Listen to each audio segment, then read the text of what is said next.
बिस्मिल्लाहिर्रहमानिर्रहीम। अस्सलाम वालेकुम। आज मैं आपके साथ शेयर करूंगी खीर बनाने की असल रेसिपी। आखिर है क्या, घर पे जब अक्सर हम खीर बनाते हैं, खीर बहुत पतली बनती है या फिर चावल दूध से अलग अलग नज़र आते हैं, तो हमें चाहिए बिल्कुल बेकरी पर मिलने वाली, ये रेस्टोरेंट पर मिलने वाली गाढ़ी गाढ़ी सी खीर की रेसिपी, जो कि खाने में भी बहुत टेस्टी होती है और बिल्कुल खाएं तो ऐसा लग रहा होता है कि जैसे हम बिल्कुल खोया खा रहे हैं, कि ये खीर नहीं है। तो ज़बरदस्ती रेसिपी को स्टार्ट करते हैं, शुरू करते हैं। अल्लाह का नाम लेकर बिस्मिल्लाह पढ़ते हैं और रेसिपी को स्टार्ट करते हैं। 2 लीटर दूध से परफेक्ट खीर बनाने की मैं आपको रेसिपी शेयर करूँगी। 8 खाने के चम्मच मैंने यहाँ पर चीनी का इस्तेमाल किया है, या फिर आधा कप आप चीनी इसको कह सकते हैं, और कम और बेश आप कर सकते हैं चीनी को अपने टेस्ट के मुताबिक। आपने 1 चाय का चम्मच इलायची का पाउडर लेना है, इलायची के दाने निकालिए, पाउडर बना लीजिए। 200 ग्राम मैंने यहाँ पर खोया लिया है, और इसके अलावा आधा कप मेरे पास कटे हुए बादाम हैं। और चावल आपको कितने चाहिए होंगे, अब ये लाजमी चीज़ है कि चावल 2 लीटर दूध के हिसाब से कितने चाहिए। 6 खाने के चम्मच आपने चावल का इस्तेमाल करना है, साबुत चावल, और 1 कप पानी में आपने 2 घंटे के लिए भिगो कर रख देना है। और लाज़मी ये डिपेंड करता है कि चावल आपने कितनी देर भिगोए हैं, और क्योंकि ज़बरदस्त भीगे हुए होंगे तो ये हम इसको अच्छे से इसको ब्लेंड कर सकेंगे। 1 कप पानी जिसमें हम चावल भिगोए थे, उसी पानी के साथ ही आप इसको जूसर जग में चावलों को डालिए और इसको 2 मिनट के लिए आप इसको अच्छे से ब्लेंड करिए। इसके बाद हमने एक कढ़ाई ले ली है और 2 लीटर दूध अब इसमें शामिल कर देंगे।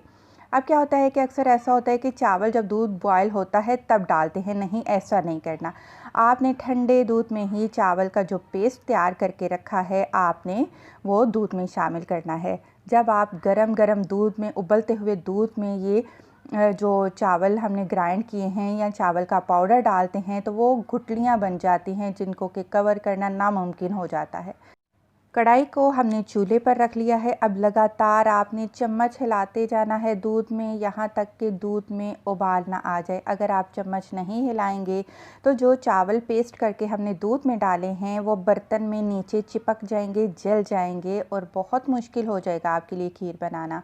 तो हमने खीर को गाढ़ा कर लिया है, और तकरीबन अभी उतनी गाढ़ी नहीं हुई है खीर, के खीर बन चुकी है। अभी दूध गाढ़ा होना शुरू हो चुका है, तो यहाँ पर चीनी, इलायची का पाउडर डाल देंगे, और इसमें साथ ही हम जो खोया हमने अपने पास रखा था वो भी इसमें शामिल कर देंगे। और खोए की रेसिपी भी मेरे चैनल पर मौजूद है, किस तरीके से होममेड मावा या खोया बना सकते हैं, तो आप मेरे चैनल से देख सकते हैं। तो सारा खोया भी हमने इसमें शामिल कर दिया है। अब क्या होता है कि जब हम चीनी डालते हैं तो खीर फिर दोबारा थोड़ी सी पतली होती है, ये नहीं कि बहुत ज़्यादा पतली हो जाती है, लेकिन थोड़ी सी पतली ज़रूर होती है। अब यहाँ पर मैंने आधे बादाम इसमें डाल दिए हैं, आधे गार्निशिंग के लिए रख दिए हैं। अब दोबारा मीडियम फ्लेम पर हम इसको लगातार चम्मच हिलाते हुए पकाएंगे, यहाँ तक कि खीर बहुत गाढ़ी हो जाती है।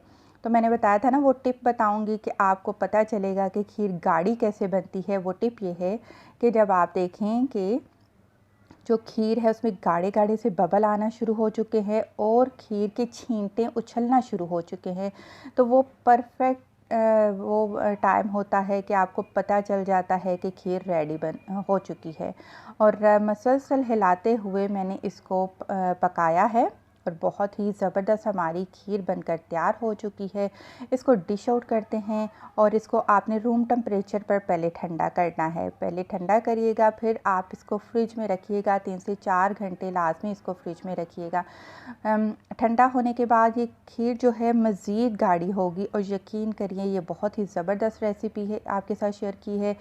और आजकल जो रजब का महीना स्टार्ट है, तो उस हवाले से ये कूंडा खीर मैंने आपको बनाने की रेसिपी शेयर की है, और न्याज़ के तौर पर आप इसको बनाइए, एंजॉय करिए।